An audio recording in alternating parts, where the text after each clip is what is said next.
طلع البدر علينا من ثنيات الوداع وجب الشكر علينا ما دعا لله داع أيها المبعوث فينا جئت بالأمر المطاع جئت شرفت المدينة مرحبا يا خير داع. Bismillahirrahmanirrahim. Assalamualaikum warahmatullahi wabarakatuh. Perkenalkan, kami dari kelompok 4 dengan beranggotakan 1. Muhammad Ramadhani dengan NPM 21125578. Yang kedua, Khuzaimah dengan NPM 21125576. Yang ketiga, Ruqayyah dengan NPM 21125599. Dan yang terakhir, Muhammad Hadian Nur dengan NPM 21125592. Baiklah, insyaallah pada kesempatan kali ini kita akan memaparkan suatu pembahasan daripada bab-bab di ulumul hadis dengan tema fungsi hadis terhadap Al-Quran dengan dosen pembimbing Bapak Miftah Farid MPD.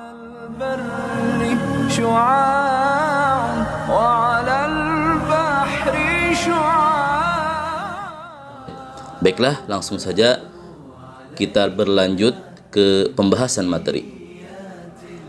A. Pengertian hadis terhadap Al-Quran.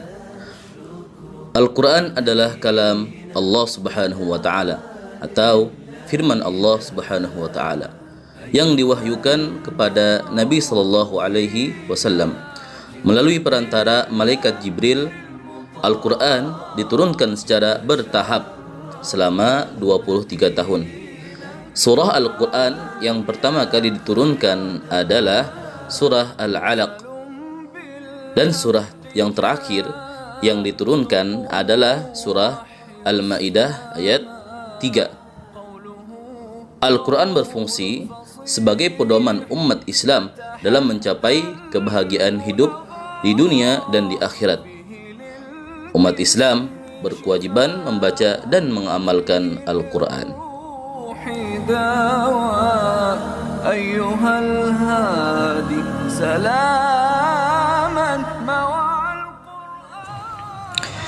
Assalamualaikum warahmatullahi wabarakatuh. Saya Muhammad Hadian Nur, NPM 21125592. B. Fungsi hadis terhadap Al-Quran. Fungsi al-hadis terhadap Al-Quran yang paling pokok adalah sebagai bayan,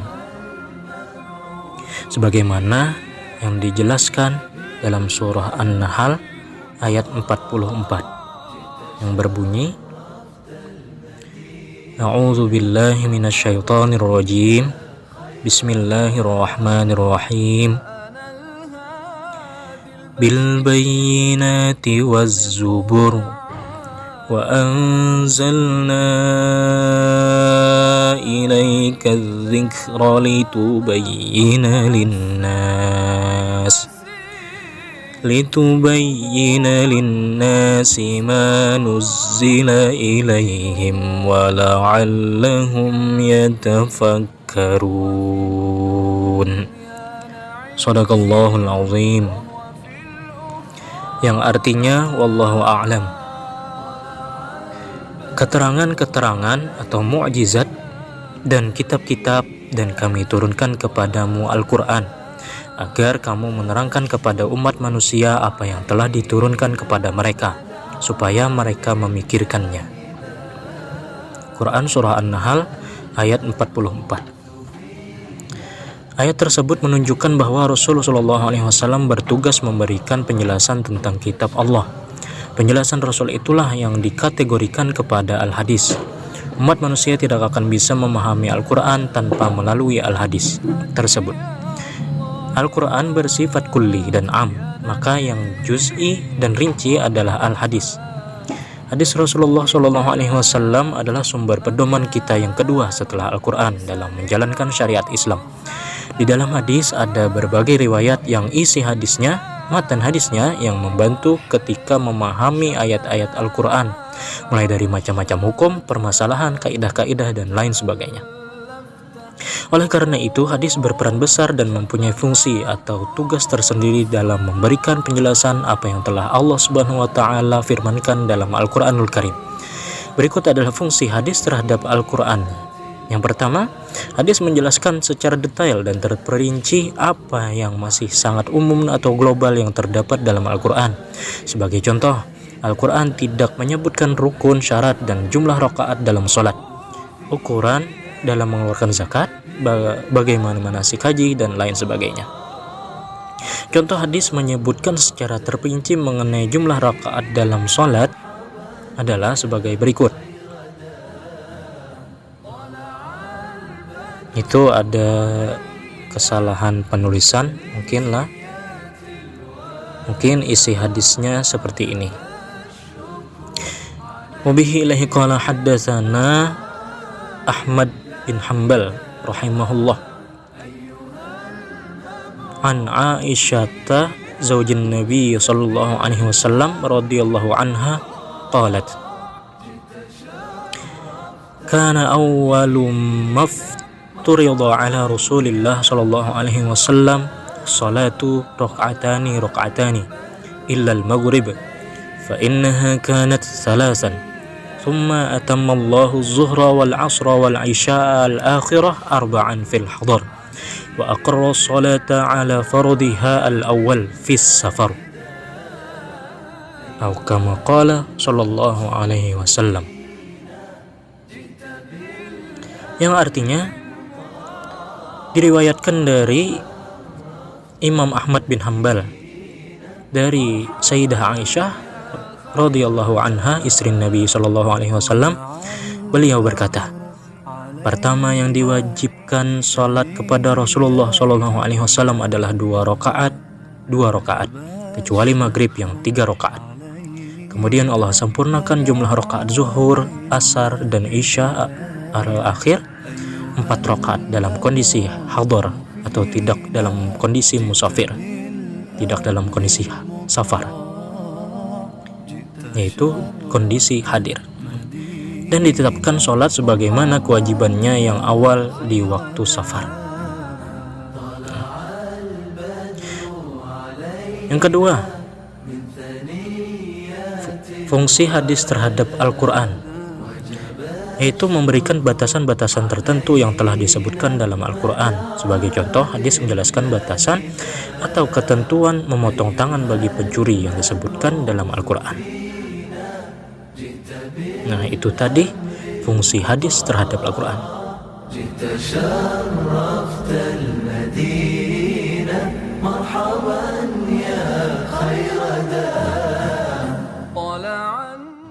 Kemudian kita memasuki pembahasan selanjutnya, yaitu C, contoh fungsi hadis terhadap Al-Quran. Ulama asar menetapkan 4 macam fungsi hadis terhadap Al-Quran sebagai berikut. Yang pertama adalah sebagai bayan at-taqrir. Bayan at-taqrir disebut juga dengan bayan at-ta'kid dan bayan al-isbat. Maksudnya ialah menetapkan dan memperkuat apa yang telah diterangkan di dalam Al-Quran, sebagaimana yang diterangkan dalam hadis riwayat Imam Bukhari dari sahabat Abu Hurairah,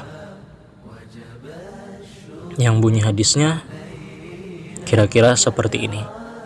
Qala Rasulullah sallallahu alaihi wasallam, la tuqbalu salatu ahadikum ahdasa hatta yatawadda'a. Atau kama qala sallallahu alaihi wasallam, kira-kira mungkin penulisannya seperti itu. Rasulullah sallallahu alaihi wasallam bersabda, tidak diterima salat seseorang yang berhadas kecuali atau sebelum ia berwudu. Nah, hadis ini mentakrir ayat Al-Quran surah Al-Ma'idah yang berbunyi, A'udzu billahi minasyaitonir rajim, يا أيها الذين آمنوا إذا قمتم إلى الصلاة فاغسلوا وجوهكم وأيديكم إلى المرافق وامسحوا برؤوسكم وأرجلكم إلى الكعبين. Shadaqallahul Azim. Surah Al-Maidah ayat 6 yang menjelaskan atau membahas mengenai keharusan berwudu ketika seseorang akan mendirikan sholat, yang artinya adalah, wallahu a'lam, wahai orang-orang yang beriman, apabila kamu hendak mengerjakan sholat, maka basuhlah muka dan tanganmu sampai dengan siku, dan sapulah kepalamu, juga kakimu sampai kedua mata kaki. Surah Al-Maidah ayat 6 itu ditakrir oleh hadis dari riwayat dari Imam Bukhari dari sahabat Abu Hurairah yang tadi. Baik, kiranya itu saja dari saya. Salah dan kurangnya mohon dimaafkan. Selanjutnya akan dilanjutkan oleh Kak Huzaimah. Terima kasih. Perkenalkan, nama saya Huzaimah, NPM 21125576. Di sini saya akan melanjutkan materi tentang Bayan at-Tafsir. Bayan at-Tafsir adalah memberikan rincian dan tafsiran terhadap ayat-ayat Al-Quran yang masih mujmal, memberikan persyaratan ayat-ayat Al-Quran yang masih mutlak, dan memberikan penentuan khusus ayat-ayat Al-Quran yang masih umum. Selanjutnya, Bayan at-Tashri. Bayan at-Tashri adalah mewujudkan suatu hukum atau ajaran-ajaran yang tidak didapati dalam Al-Quran. Bayan ini disebut juga dengan bayan zaid ala Alkitab Al-Karim. Dan yang terakhir, bayan an-nasakh. Kata an-nasakh secara bahasa bermacam-macam arti.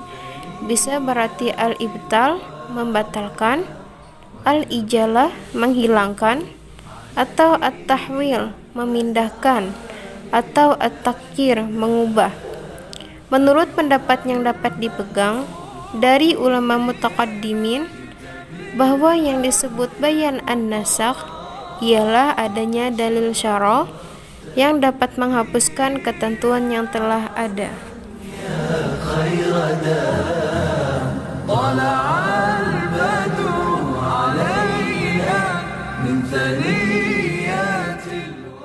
Perkenalkan, nama saya Rukayah, MPM 21125599. Di sini saya akan menyimpulkan apa yang disampaikan oleh rekan-rekan saya.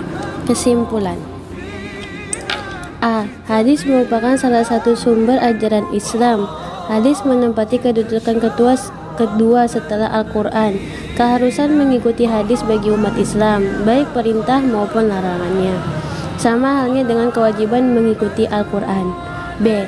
Di dalam hadis ada berbagai riwayat yang isi hadisnya atau matannya yang membantu kita memahami ayat-ayat Al-Quran, mulai dari macam-macam hukum, permasalahan, kaidah-kaidah, dan lain sebagainya.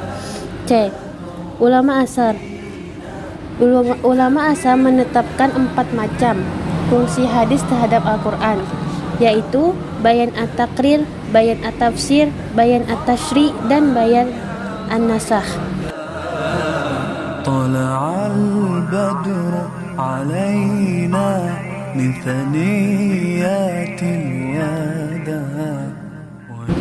Sekian dari presentasi kami, salah dan kurangnya mohon maaf. Wassalamualaikum warahmatullahi wabarakatuh. المبعوث فينا جئت بالأمر المطاع جئت تشرفت المدينة مرحبا يا خير دار. طلع البدر علينا من ثنيات الوداع.